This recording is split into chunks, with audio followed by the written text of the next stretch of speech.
What's going on guys, Tyler here and welcome to a new video. Today we're going to be doing another tier list video and I'm going to be ranking every single Charlton Athletic 2019-20 player from best to worst. I'm going to be ranking them on a tier list based on their performances this season. I know the season hasn't officially ended yet, but with everything that's going on and with the uncertainty and the unlikelihood that the season will be restarting anytime soon, I've decided to rank every single player that has played for us this season, apart from Lewis Page, because he's an absolute shard of glass and he's been injured for the whole season. There are 6 categories in total. The top category is the Player of the Year contender. These are the players that have been absolutely immense for us this season. They've been absolutely fantastic and they are, as you can tell by the tier list name, they are Player of the Year contenders. Then we go to decent. They've had a decent season, very, very good, but not on the pinnacle of excellence for us this season. All right, nothing too special, but they did their job.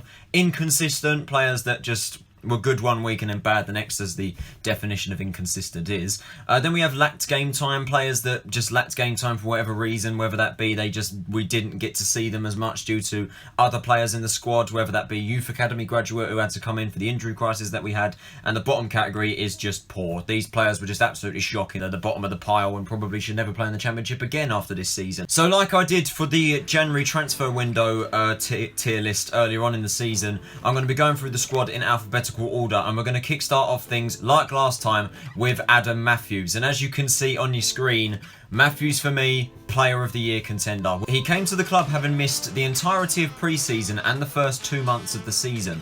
His debut was against Swansea in October, and honestly, in my player ratings that I do in the description of every single matchday vlog, correct me if I'm wrong, but I don't think I've given him lower than a 7 in my marks. I genuinely don't think he's put a foot wrong this season. And Matthews for me, he's been our best defender. He's been our best defender this season. He's been absolutely fantastic. Obviously, his contract expires in the summer. We need to try and keep hold of him because, my God, having missed like 4 months worth of football at the start of the season, he really has done himself justice. And Aidan Magee, definitely, I would love to have him back in a Charlton shirt next season. One transfer that didn't exactly work out for us this season, though, is the Irish magician, Aidan Magee, another Sunderland player, but came across to us in January on transfer deadline day on loan to the end of the season. I've put him in the lacked game time category. Pretty simple, really. We've barely seen him this season. Maja did say that Magee was our bonus player. We didn't necessarily need him, but we just brought him in to make up the numbers. And to be honest, I don't know why we brought him in, because seriously, he's lacked game time, but in the games that he has played, he has been poor. But I don't think I could have put him in the poor category because he's not played as many games this season, hence why he's in the lack game time category. That might be a little bit generous. Let me know what you think about Aidan Magee. Now, looking back on this one, I feel like I might have been a little bit too generous compared to some of the other decisions I've made in this video, but going in the alright category, we have Albie Morgan. Now, this one may cause a little bit of a debate here. Now, of course, Morgan wasn't actually with Charlton at the start of the season. He was out on loan with non-league side Ebbsfleet United. He was then recalled due to the injury crisis that we suffered. He got put into the first team, and credit to Morgan and most of the youth academy graduates that have had to come into the first team this season and perform due to the injuries that we've suffered.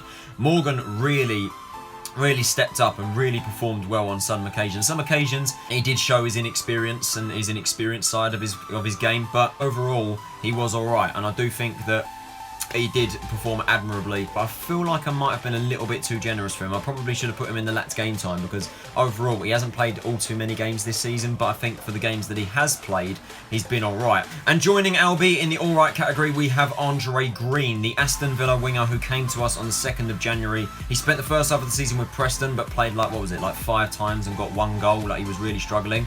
Green hit the ground running when he came to us. He got like 2 goals. He scored against Preston and he scored against Barnsley, and he really was playing well.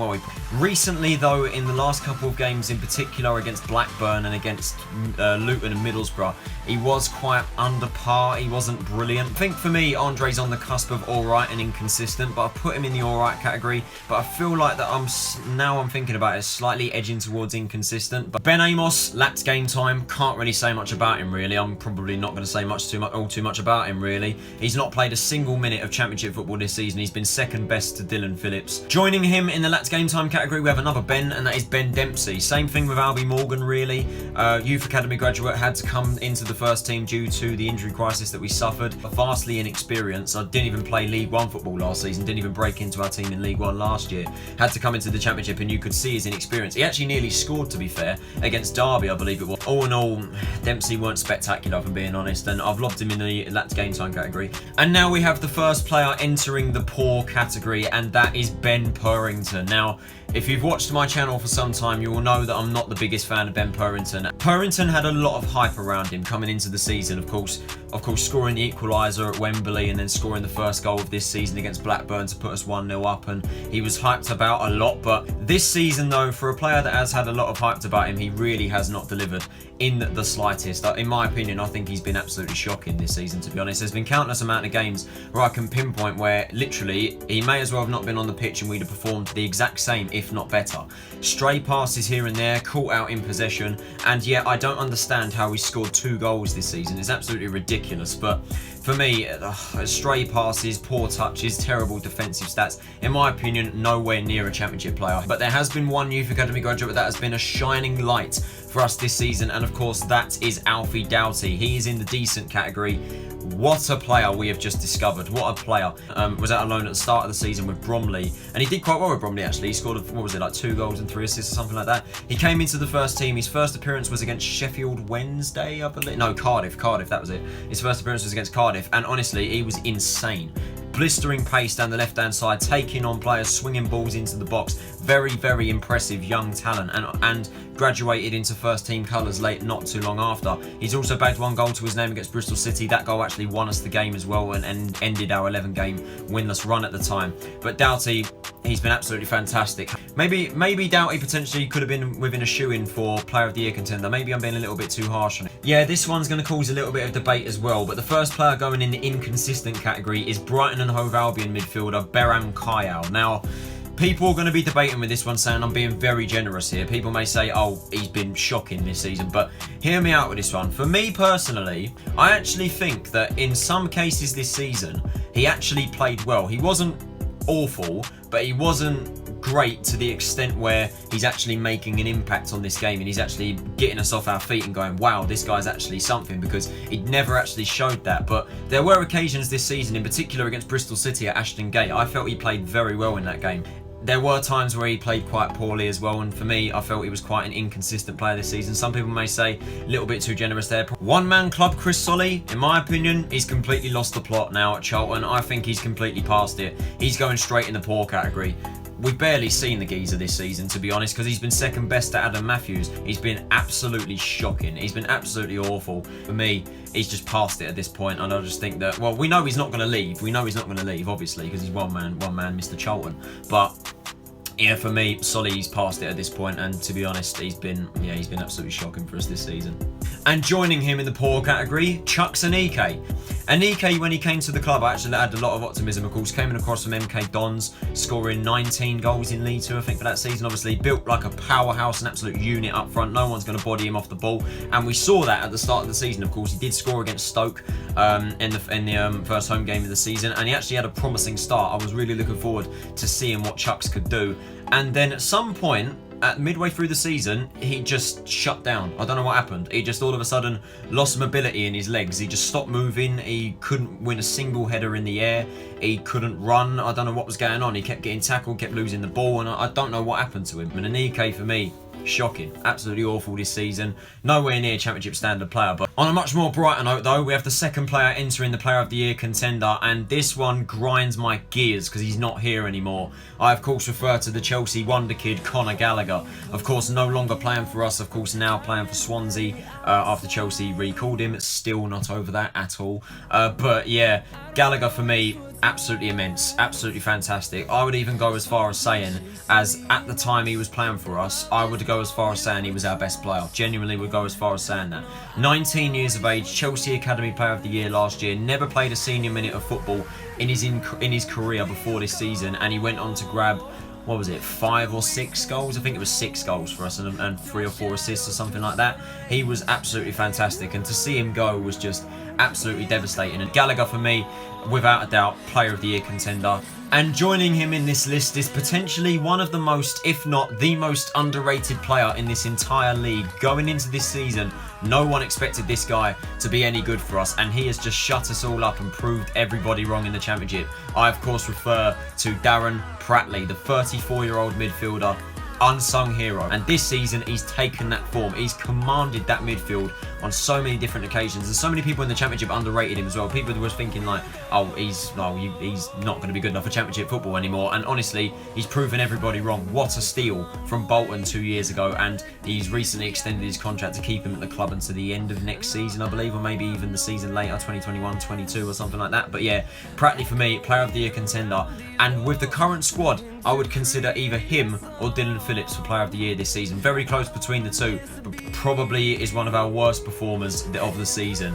David Davis, the Birmingham City midfielder, straight in the poor category you go, mate. When the signing was announced, I was elated with this signing because, of course, very experienced in the Championship. He's built like an absolute unit. People, again, as I said, were thinking like he's an upgrade on Deron Pratley. He's muscular, he's built like a tank, and he's going to absolutely command our midfield for us. First time I saw him against Stoke City, rash challenges left, right and centre, literally leaping in the air, 2-footing people in mid-air or whatever it was, just sliding in with rash challenges. I felt he was lucky not to be sent off in that game.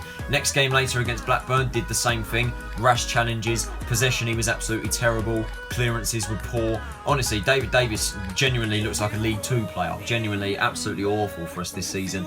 For the player that he was hyped to be, and I actually considered him to be our best signing of the January transfer window, he's turned out to be our worst, if I'm being honest. Oh my god. Deji Shailaja, it's a bit of a weird one for me because I have a bit of a mixed feeling about Deji, because if I'm being honest, I do like Shailaja. I actually do like him, but I've put him in the inconsistent category because I do have to admit there have been some games this season where he's been very, very off, but there have been some games this season where he's been absolutely spectacular. Of course, when he came to the club from AFC Wimbledon, of course, on a free transfer, I expected him to be our 4th choice centre-back. I didn't expect him to start many games this season, and he actually has started quite a few. I don't know exactly how many he's played, but he actually started the season very, very well indeed. And then, of course, he got injured with a concussion, I believe, against Brentford. And then when he came back, it took him a little while to get back to fitness. And then he had a good little spell. And then recently, yeah, he's not been very good. Caught out in possession many times, struggling in the defensive line, struggles to win anything in the air. I do like Shailaja though, and I was actually considering putting him in the all right category because I have to admit, for the games that I've seen him play, I actually think he's done okay. But in some of the games that I haven't been to and I've seen highlights of, he's been a shambles, if I'm being honest. In particular against Huddersfield, where everyone was a shambles in that game, but him in particular was absolutely disastrous. For me, Shailaja, inconsistent for me this season. And now we have, in my opinion, Charlton Athletics Player of the Year this season. For me, Dylan Phillips wins that by a shadow of a doubt. I did say it was very close between him and Pratley, but for me, I'm going with Dylan all the way for Player of the Year. The amount of saves he's pulled off this season, I do still believe he has made the most saves in the Championship this season. But Phillips, honestly, he's been absolutely fantastic. Some of the saves he's pulled off has been absolutely mesmerising, absolutely spectacular. In particular, the one he pulled off against Barnsley back at the Valley when the free kick came in, he headed it down. Barnsley headed it down, and honestly, almost like a Gordon Banks save. For a player that's never played Championship football before, like most of the players in our squad this season, Phillips, honestly, as I've said, he's kept us in so many games this season, and if it wasn't for him, we'd be so much lower down the table. For me, Phillips wins Player of the Year. Erhan Oztumer, for me, once again, goes in the inconsistent category. The first time I saw him against Nottingham Forest, honestly, he was absolutely extraordinary. It was brilliant to see him play. Since then, he hasn't lived up to the same standard of that performance. I think he grabbed the one assist this season as well. He set up Lecco for the Cardiff goal that he scored to make it 2-0. But for me, yeah, Oztumer, inconsistent. Another youth prodigy that enters the lacked game time category, as most of the Youth Academy graduates are going to be in this category for this list, to be honest. It is George Lapsley. Now, obviously, he had to play the first game of the season against Blackburn, and he was immense. He was fantastic. And obviously, I think he played an integral part in the unbeaten run that we had at the start of the season. But yeah, Lapsley, since that point, he suffered a long-term injury and then he was out for quite some time. He came back into the first team squad after January transfer window, and out of nowhere, he put in a blistering performance against Luton, scored a goal, and then since that point, all of a sudden people felt that he was good enough to start first team football, because since that goal against Luton, he just went down. The other players that were on the bench around him, in my opinion, were a lot better than Lapsley, yet because of that goal against Luton, I felt all of a sudden it almost felt like he was all of a sudden entitled for first team game time, which I felt wasn't really fair on the other players that I felt were better than him. But based off that goal against Luton, he was then given that.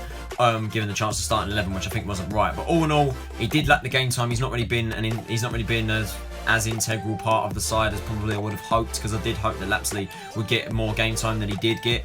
Another player ridiculed by injury and as a result lacked game time this season for me was Jake Stankowski. I was very sceptical with Stankowski coming into the new season this year. He again started the first game of the season against Blackburn, and of course last year he suffered an ACL injury which took him out for the entire season. And against Blackburn, he just looked well out of his depth. Didn't look like a Championship player, not even a League One player, I didn't even think. And then he had a little bit of a spell away from the first team, and then around about October, he came back into the squad, but not as a central midfielder like his position is, but as a left wing back, and he played that position so well. I remember against Swansea, and in particular against Fulham. Against Fulham at Craven Cottage, he was absolutely fantastic and put in some brilliant performances in those two games. Then against Bristol City, suffered an injury and he's been out ever since. So for me, I put him in the lack game time. Moving on to our team captain, Jason Pearce. And honestly, I can't help but think to myself this season, what the hell has happened to this guy? Inconsistent by a country mile. Some people would even go as far as saying, oh, he's been flat out poor. But I do think at the start of the season, he was playing very well. He was playing decent, commanding the defence, doing quite well. And then come the turn of November or December, I don't know what happened to him, but he just completely shut off and disappeared. Didn't look like a Championship player at all, prone to countless mistakes, giving the ball away too many times, couldn't win anything in the air, just absolutely terrible. I think he's put in some good performances, some average alright performances from then on, from at some stage during that period. But for me, since the turn of November and December, I don't know what's happened to him. He doesn't look like a Championship player anymore. Now, this one's going to cause a little bit of debate amongst the Charlton fan base. Some people may say I'm being generous, some people may say I'm being harsh. I have to admit, this one does grind my gears a little bit. It is Jonathan Lecco, and I've put him in the alright category, and there is a part of me that frustrates me with that, because I do want to put him lower. But I can't help but say we do miss Lecco. I can't help but say that we do miss him. Came across from West Brom, of course, young player with not that much game time for the Baggies. He came to Charlton with a lot of excitement. He looked like a player that we needed. We needed a bit of pace, we needed a bit of flair, some trickery in the team, and that's what we got. He weren't afraid to take on players, and he was darting in and out of players at the start of the season, and then his form dropped way off, and I felt he was getting worse and worse as the weeks go by. And he reminded me a lot like Tariq Fosu at that stage. It just constantly trying to take on players, beat men, and not trying to pass the ball to everyone. He just didn't want to pass the ball. Very greedy, very arrogant on the ball. And then when he did try and pass the ball, it was just always mediocre and shocking, and just pass the ball off the pitch or just give away with ball away. But for me, I've put him in the alright category, mainly due to the contribution that he made to goals. He scored 5 goals and got 4 assists for us. His season was cut short in December, of course. He suffered an ACL injury against QPR, which he is still recovering from.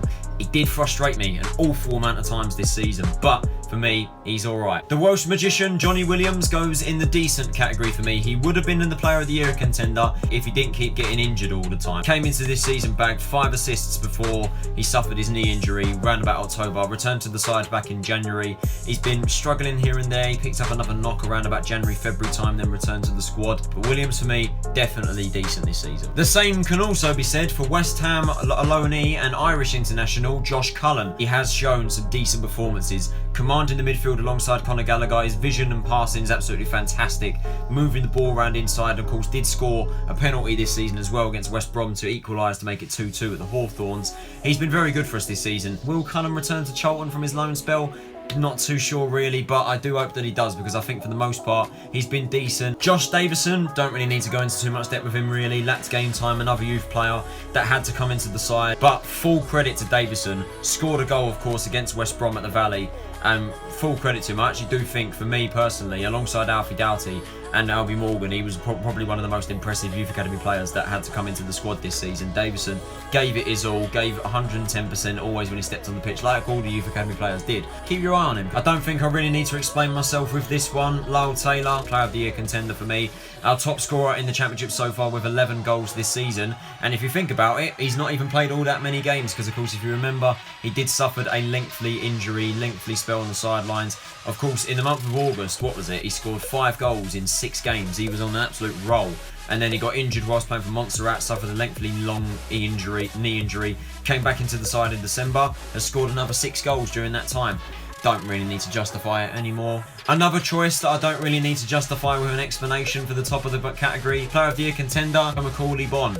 What a player he's been for us this season. Of course, signed from Leyton Orient for £200,000. Not many people expected him to do well. Even he didn't expect himself to do well. Came into the side when he needed it, when we needed him, with Taylor, of course, being out injured. He took his chance with precision and excellence. 8 goals this season for a non-league striker coming from non-league.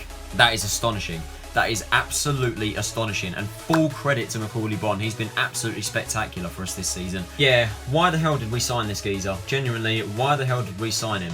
Matt Smith, the Manchester City central midfielder, straight in the lads game time category because he hasn't played. I think he did. He come off the bench against Blackburn, was it? I don't know. It was a home game. It was either Blackburn or someone like that. I'm not too sure. But he came across, of course, from Man City. Of course, he spent the first half of the season with QPR. QPR fans were happy to let him go because, again, he wasn't getting game time over there either. Comes to Charlton, struggling in a relegation battle, and I can't imagine how he's feeling right now because, again, he's just lacking game time over here as well. It just makes me wonder, why did we sign him if George Lapsley's getting ahead of him in the team? He comes to the club from one of the best teams in the country with a point to prove, a youngster who needs game time, and he's being outcasted on the bench by George Lapsley. Like, it just doesn't make sense to me, and it's just a complete waste of a slot in the squad, really. We definitely could have put that slot to good use if we're not just going to play Matt Smith. Now, this one again is going to be up for debate, but going in the alright category,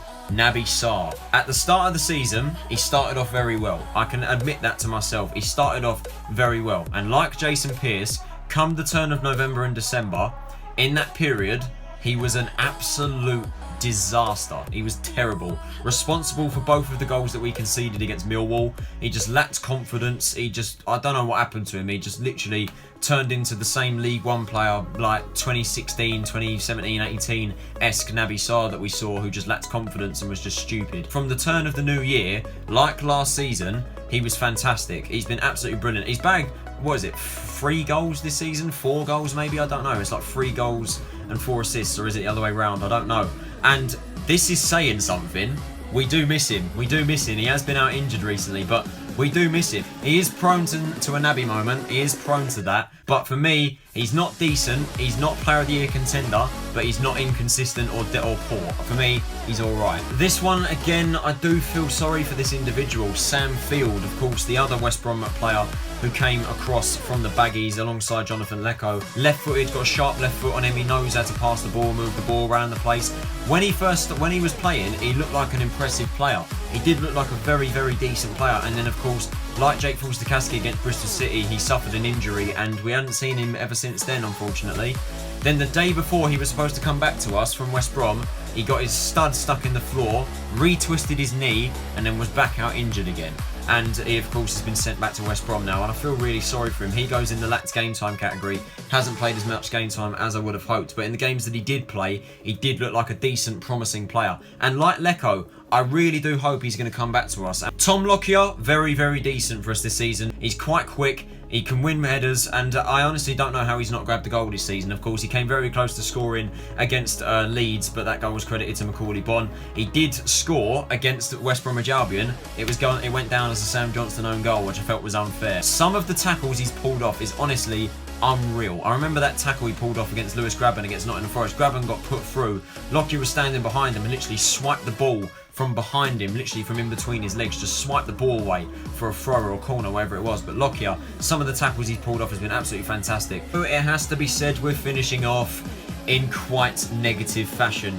We have another player entering the poor category, and 3 guesses as to who that is. Yep, Toma Hemed. Well, yeah, let's get this one over with, shall we? Started the first couple of games, shocking, absolutely shocking. Absolute shambles, and then somehow got injured. I don't know how, I don't know what happened to him. Came back into the squad. Round about January time, he looked like a different player. You could definitely see that he'd lost a lot of weight over the Christmas period. And he looked like a different player. He was running about the pitch, he was winning headers, like I couldn't believe it. He was like, he was possessed. Overall, he didn't really deliver. He was very poor. And I do kind of question players like Anika and Davison have scored goals, yet he's still on the bench and still getting game time, and Boya is still relying on him to come off the bench and grab goals, and he's not really performed that. Hemed for me, bottom of the pile, absolutely shocking. So that is it for this tier maker video. I hope you guys did enjoy it. If you did, can you possibly leave a like, subscribe if you're new around here, and turn on those post notifications so you're notified of when I post. We are so close to 2,000 subscribers. That'd be absolutely awesome. What do you guys think of this tier maker? Do you think I've made some absolute horrible mistakes in it? Do you think I've got it spot on? Let me know in the comments below. Where would you put our players in terms of the ranking system? Where would you put them in terms of how well they've played this season? Let me know in the comments below. If you want to check out tier maker yourself, I'll leave a link to it in the description. This is not sponsored, just giving them a shout out. If you do want to use it, it is very good for videos like this. So thanks for watching this video, guys. I hope you guys did enjoy. This has been Tyler Anderson. Have a nice day, and I'll see you all in the next one. Stay safe, everyone, and take care.